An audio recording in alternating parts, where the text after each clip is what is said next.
Ini baik, pertemuan kali ini kita akan membahas tentang modul ajar ya, modul ajar.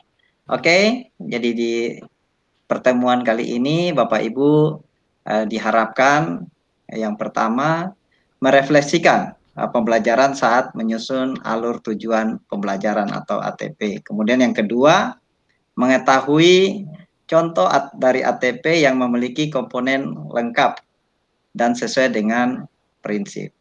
Yang ketiga, menguji pemahamannya akan konsep-konsep kunci yang ada di unit modul ajar ini.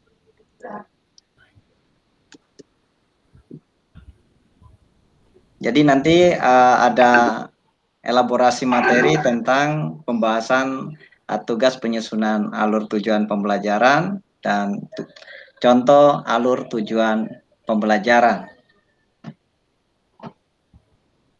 Baik, saya berharap Bapak Ibu semua dalam kondisi sehat semua ya, Bapak Ibu ya, dan siap menerima materi hari ini. Ya, baik, sehat semua ya. Oke, luar biasa. Tetap semangat pagi sampai kita punya materi selesai hari ini. Oke, kita akan masuk di materi kita yang pertama ya. Saya coba screen ya, Bapak Ibu. Ya. Iya. Bisa lihat slide-nya Bapak Ibu? Ya, bisa. Modul ajar, Pak. Iya. Judulnya modul ajar. Ya, modul ajar ya. Ya, kita akan hari ini kita akan lebih dalam mempelajari mengenai modul ajar. Pertemuan kemarin kita sudah belajar isi tentang konsep modul ajar, kemudian yang kedua komponen modul ajar. Saya kira Bapak Ibu masih bisa mengingat ya, merefleksi apa saja konsep dari modul ajar itu atau komponen-komponen apa saja dari modul ajar. Masih bisa ya, masih ingat ya? Mungkin kalau masih ingat berarti ya luar biasa. Kita akan lanjut ke materi berikut yaitu prinsip penyusunan modul ajar, kemudian prosedur penyusunan modul ajar.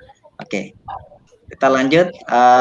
Bapak Ibu, kalau kita mengingat kemarin tentang komponen modul ajar, mungkin ada di dalamnya di situ ada identitas modul, kemudian ada kompetensi awal, kemudian ada profil, profil pelajar Pancasila. Ya, kompetensi awal, profil pelajar Pancasila. Ya, ada sarkasnya, kemudian ada target ya peserta didik dan model pembelajaran. Nah, di prinsip pengembangan modul ajar ini kita akan perhatikan ada pendekatan-pendekatan melalui tahap perkembangan ini itu memperhitungkan pertama ada karakteristik ini. Karakteristik, kompetensi, dan minat peserta didik di setiap fase. Kemudian pendekatan yang kedua yaitu kita harus memperhatikan perbedaan tingkat pemahaman dan variasi jarak atau gap ya antara tingkat kompetensi yang bisa terjadi di setiap fase. Kemudian yang ketiga, melihat dari sudut pandang belajar bahwa setiap peserta didik itu unik. Kemudian yang bisa juga harus kita lakukan pendekatannya yaitu bahwa belajar harus berimbang antara intelektual, sosial, dan personal. Dan semua hal tersebut adalah penting dan saling berhubungan. Kemudian yang berikut adalah tingkat kematangan setiap peserta didik itu tergantung dari tahap perkembangan yang dilalui oleh seorang peserta didik dan merupakan dampak dari pengalaman sebelumnya. Nah, ini Bapak Ibu yang perlu harus kita perhatikan dalam pengembangan modul ajar. Dan ini menjadi prinsip bahwa semuanya itu kembali ke murid sebagai objek, dan mereka lah yang utama untuk kita perhatikan karena tujuan kembali ke murid sebagai tujuan utama. Oke, kita lanjut ya, yang hal-hal yang prinsip ini kita masuk di Lanjut Pak. 4 kriteria yang harus dimiliki modul ajar ya. Yang pertama esensial ya, esensial. Jadi mungkin Bapak Ibu kira-kira apa yang Bapak Ibu mengerti tentang esensial ya? Ya, jadi mengenai yang dimaksud dengan esensial itu pemahaman konsepnya dari setiap mata pelajaran melalui pengalaman belajar dan lintas disiplin ya. Jadi ini harus sesuatu yang penting yang harus kita pegang. Yang kedua yang harus menjadi prinsip pengembangan yang menjadi kriteria yang harus dimiliki modul ajar yaitu menarik ya, harus menarik, bermakna dan menantang. Jadi di dalam menumbuhkan minat untuk belajar dan melibatkan peserta didik secara aktif ya untuk proses belajar. Kemudian berhubungan juga dengan pengetahuan dan pengalaman yang dimiliki sebelumnya. Jadi ini hal yang sangat menarik ya, bermakna dan menantang yang harus kita munculkan. Kemudian yang berikut di dalam kriteria yang harus dimiliki di modul yaitu harus relevan dan kontekstual. Jadi kalau mungkin Bapak Ibu berpikir apa itu relevan, ya relevansi atau hubungannya dan bersifat kontekstual, sesuatu yang nyata ya di dalam kehidupan sekitar lingkungan peserta didik atau lingkungan sekolah itu, ya, itu sangat baik ya. Jadi ini berhubungan dengan pengetahuan dan pengalaman yang dimiliki sebelumnya dan sesuai dengan konteks ya di waktu dan tempat peserta didik ini berada. Kemudian kriteria yang harus dimiliki modul ajar yang berikut juga adalah keterkaitan alur kegiatan pembelajaran sesuai dengan fase ya belajar peserta didik. Ini yang disebut dengan berkesinambungan. Jadi ini yang harus kita harus perhatikan. Bahkan kalau kita melihat ternyata anak-anak kembar juga itu kan pasti berbeda ya ciri-cirinya. Nah, tentu saja di dalam tujuan kita membuat modul, tentu saja harus memperhatikan hal-hal teknis seperti ini sehingga bisa membuat anak itu menjadi tertarik apa yang kita ajar lewat modul itu bisa tercapai begitu. Ya. Bisa ikuti ya Bapak Ibu ya, bisa terdengar suara saya ya Bapak Ibu. Bisa Pak. Ya, masih jelas sekali. Ya, Mas tetap semangat. Tetap semangat ya. Semangat. Tetap semangat. Semangat pagi ya. Ya, semangat pagi. Terima kasih. Semangat pagi. Semangat pagi. Oke, lanjut ya Bapak Ibu. Kita akan masuk di materi berikut yaitu bagaimana sih prosedur menyusun modul ajar. Ya, bagaimana kita menyusun modul ajar. Jadi di dalam proses prosedur penyusunan modul ajar ini kita akan melihat langkah-langkahnya. Yang pertama kita harus melihat analisis kondisi dan kebutuhan guru, peserta didik serta satuan pendidikan. Jadi kita lihat di situ, kita menganalisis dulu kondisi lingkungan sekitar sekolah ya, mulai dari guru, peserta didik, serta satuan pendidikan itu sendiri.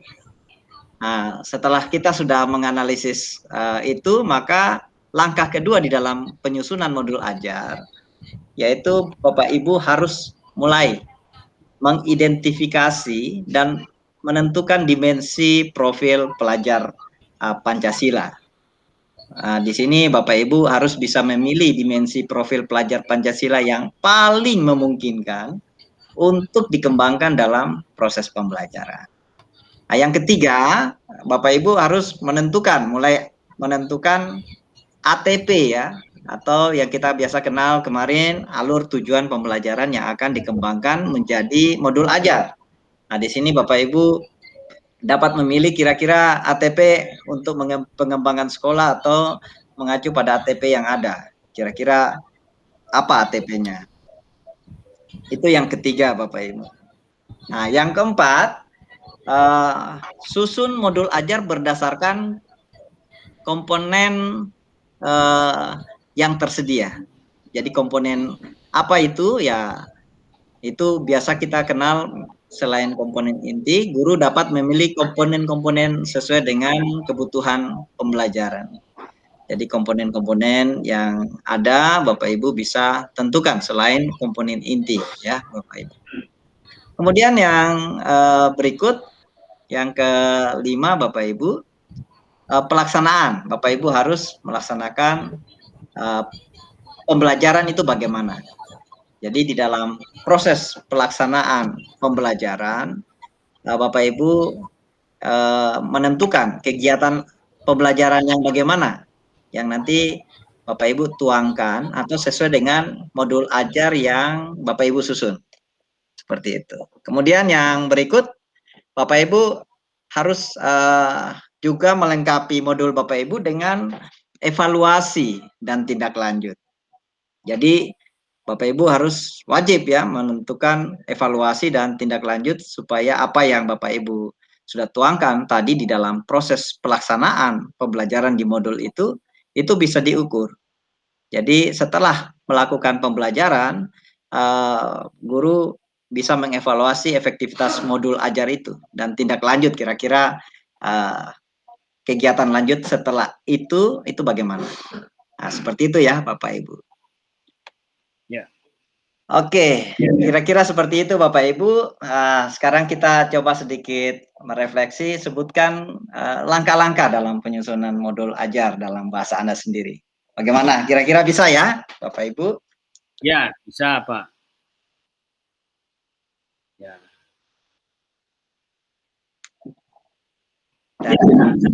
Iya, pasti bisa ya, mulai dari penyusunan tadi, evaluasi sampai dari analisis sampai ke evaluasi. Ya. Mudah-mudahan tetap semangat pagi ya, Bapak Ibu ya. Semangat Pak. Ya, oke. Ya, terima kasih. Ya, kita sedikit lagi materi kita, tinggal ini Bapak Ibu.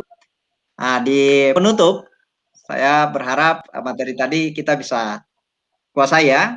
Nah, jadi di dalam materi terakhir yang saya bawakan itu hal yang perlu diingat ya, materi ini bersifat pedoman ya, atau petunjuk praktis bagi guru, sekolah atau stakeholder dalam mengembangkan ATP dan modul ajar. Jadi di dalam sekolah penggerak ini Bapak Ibu, inilah sebenarnya modul ajar ini adalah RPP Plus ya, di mana kita mengubah pola yang lama menjadi sesuatu paradigma yang baru, sehingga apa yang kita rencanakan bersama itu dituangkan di modul ajar ini yang menjadi perencanaan kita di dalam pelaksanaan pembelajaran, sehingga apa yang kita ingin raih bersama itu menjadi tujuan kita bisa tercapai. Kemudian guru dan sekolah serta stakeholder itu dapat menggunakan referensi lain yang sesuai dengan kondisi dan lingkungan peserta didik. Kemudian pada panduan ini lebih menekankan pada konsep, prinsip, dan prosedur dalam mengembangkan ATP dan modul ajar.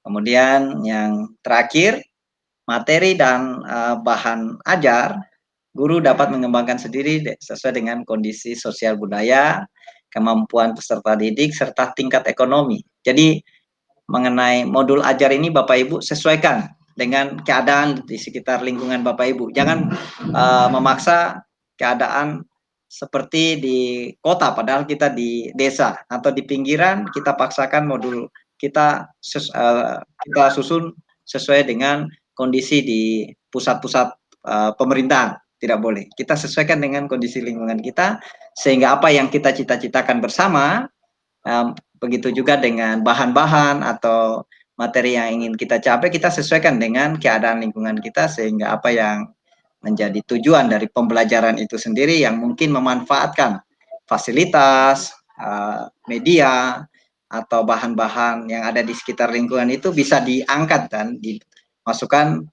di dalam modul ajar sehingga itu bisa digunakan. Nah, mungkin begitu ya Bapak Ibu ya. Kira-kira ada yang bisa mengambil kesimpulan kegiatan hari ini? Ya, bisa ya Bapak Ibu ya.